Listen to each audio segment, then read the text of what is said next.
Why should you care about private labeling a brand?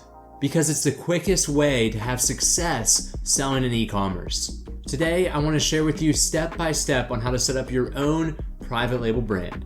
Let's go.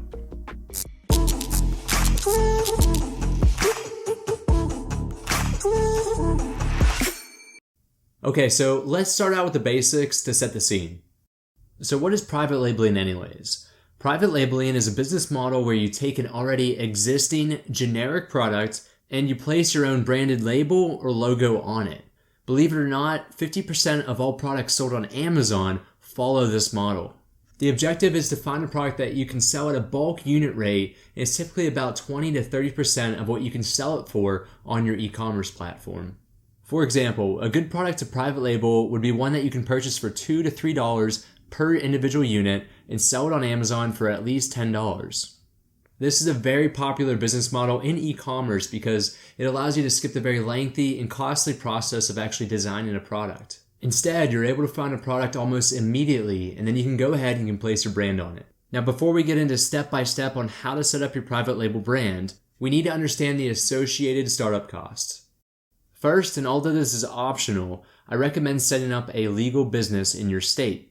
It's much easier than you think, and all you have to do is think of a business name, Google your state's Department of State website, and complete the online application, which takes less than an hour.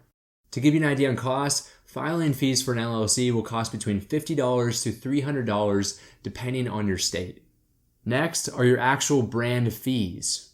Now, it's very important to go ahead and legally trademark your brand in your country. The reason why you want to do this is that it actually protects your brand from being used anywhere else in that same class of products.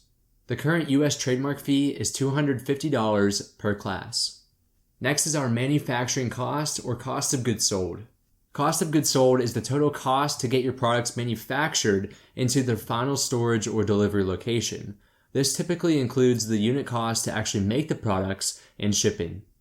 This cost is going to vary depending on your product, the weight, and the dimensions of it. Platform fees are another cost to be aware of, as it's not going to be free to actually go ahead and list your branded product for sale. If you're selling on Amazon, there are three main fees. There's the membership fee, which is $39.99 per month, and there's 15% of each sale, which is your referral fee. And then finally is your FBA or your fulfillment by Amazon fees, which is the amount that you pay per unit to Amazon to fulfill your goods on your behalf. Lastly are your storage and marketing fees. Storage fees at Amazon are generally 75 cents per cubic foot, but they do vary based on your product size and season. And you should also have a budget for your advertising. Marketing your product at launch is essential and critical to your success. Now, you can't just expect that having a branded product, putting it on a website like eBay or Amazon, that it's going to sell. So by using advertising, you're going to set yourself up to succeed by gaining those initial reviews and those sales. Now, the reason why I wanted to share with you the cost before we actually get into step-by-step of actually creating a private label brand is because that many e-commerce sellers, they actually go ahead and they overlook this part of it. So they'll go ahead and they'll complete their brand, they'll get their product ready, and when they go ahead to sell it, they're just confused when they see all of these different fees and these costs, and they end up not being profitable.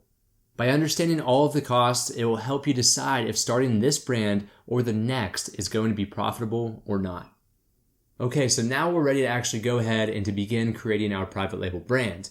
There are two ways of doing this, and it's kind of the chicken and egg dilemma. The first way you can go about this is 1, finding your product and then starting a brand from it, or 2, creating a brand and then finding a product that represents your brand. So there's no statistical benefit of choosing one option over the other. It's really where you're at if you want to create your brand first and then find a product, or vice versa. So for today, in this example, let's go with option 2, where we created our brand first and then we'll find a product after to represent it. When creating a brand, you want to make sure it appeals to your target audience and it sells an experience or a solution. First, ask yourself what you want your brand to be and who you want your brand to be for. So when I created my brand Vivere Golf, which means to live golf, I wanted to create a brand that was for golfers and that would also help them train. The next part was thinking of a name and a logo to go with that type of brand. I chose Vivere Golf after a couple of hours of researching because Vivere Golf translates to live golf. After doing that, you'll want to create a logo for your brand. I recommend using canva.com, which is a free online tool, and it has hundreds of different logo templates that you can use. As I mentioned before, you want to go ahead and trademark your brand to legally protect it from being used by anybody else. I've attached a full-length tutorial on how to complete the application in the cards right now. Lastly, once you've created your logo and filed your application for the trademark, you can register it with Amazon or your e-commerce platform. All right, here's the fun part. So now that we have a brand, we've created our brand, we can go ahead and we can find a product to represent that brand. It's very important to keep in mind that this product is going to be representing your brand, so we have to make sure that it is of quality and also it relates to your brand. For example, if your brand is Jared's Gourmet Foods and you're selling automotive car parts, then there's obviously an issue there. So keep that in mind. When searching for products, there are many ways of actually finding products, and I have a couple tips here. If you're going to sell on Amazon, then I recommend Jungle Scout to find products in high demand and low competition. Google Trends is another option, which is a free version, but it has less functionality. It's going to help you gain an idea what products should be good to sell, at least from Google's data. You can also check out your best sellers list on your e-commerce platform website to see what's trending up. After finding the type of product you want to sell and place your brand on, then it's time to begin manufacturing it and to bring it to life. Luckily for you, finding a supplier or a manufacturer has actually never been easier. So there's plenty of websites online that you can use that host hundreds and hundreds and hundreds of suppliers for you to choose from. One of the easiest ways to find a supplier is on Alibaba, AliExpress, or DHgate. These websites will connect you with a wide array of suppliers to make just about any product imaginable at a fair price. One tip of advice that I mentioned earlier is that we want to keep our cost of goods sold below 30% in order to have as much room as possible to profit. Another thing to pay attention to is the minimum order quantity, or your MOQ, in order to customize the products. This is listed on the product listing page and will vary depending on your supplier. This is the least amount that you have to order in order to customize any aspect of your product, like adding your branded logo.